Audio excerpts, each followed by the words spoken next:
you want some free V-Bucks? Yes. Well, we're going to be giving away $25 worth of V-Bucks to 50 different people. All you have to do is leave a like on the video, subscribe if you're new, and turn on notifications. And once you've done all that, go down below in the comment section and comment free V-Bucks.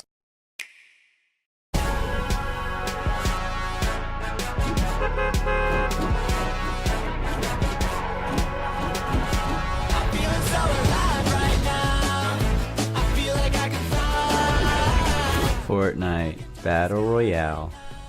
It's sad how they have to promote this game with the Battle Royale mode instead of what the actual game was made for, and they make the game specifically for the Switch for that mini game, and they don't even include the actual game that they made. Like, it's sad how much this game is taking over. So we have Fortnite on another console, which is great, I guess. Fortnite Battle Royale on the Nintendo Switch isn't that bad of a game if you only have a Switch, I guess you could say. If you have a PS4 or a Xbox One or a PC, you know, Fortnite's free on there. Might as well just play it on there. But if you only have a Switch, then it, you know, it runs decent. It runs a lot better than it does on like freaking any mobile device. I probably have to say that Fortnite Battle Royale on the Nintendo Switch is probably the best portable version of Fortnite. You know, not including the screen share setting or whatever the heck Xbox has where you project your screen to the phone.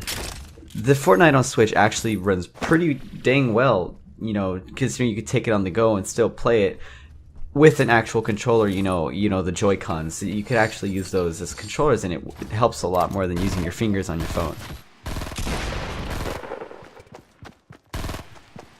Now, for a Nintendo Switch game, this actually looks pretty impressive. Also, considering that this is an online game, an online multiplayer-based game with 100 people in the world.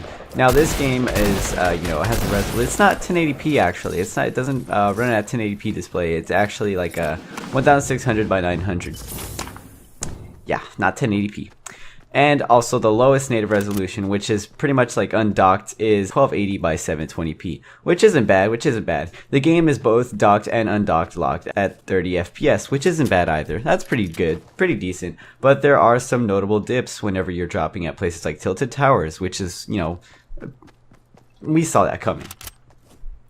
Now, before you jump on the Switch, make sure you don't have an Epic Games account linked to a PlayStation 4 account, because if you have an Epic Games account that has been once linked to a PlayStation 4 account, you will not be able to use that account on your Nintendo Switch.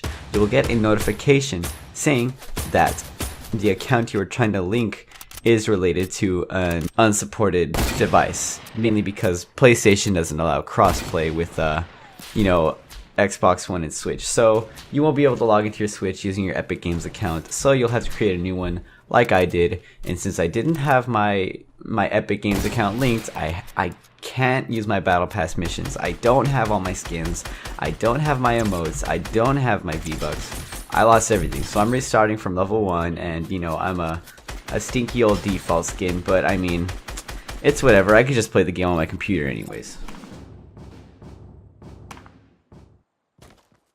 One thing that's pretty bad about Fortnite Battle Royale on the Switch is the render distance. Now, you know, when it comes to games like Call of Duty and, you know, other shooter games, having a good render distance is, you know, it's important to your gameplay, you know, so you could look in the distance and see players, and you have like a render distance of what, like a mile in Fortnite Battle Royale, and it kind of sucks because if there's someone super far away sniping at you, you can't see them. You can't see them at all because of how far they are, but they can see you because they're zooming in through their scopes. So it leaves you at a disadvantage a lot of the times, and you know, I've died a few times actually playing when someone sniped me from a distance I couldn't see them.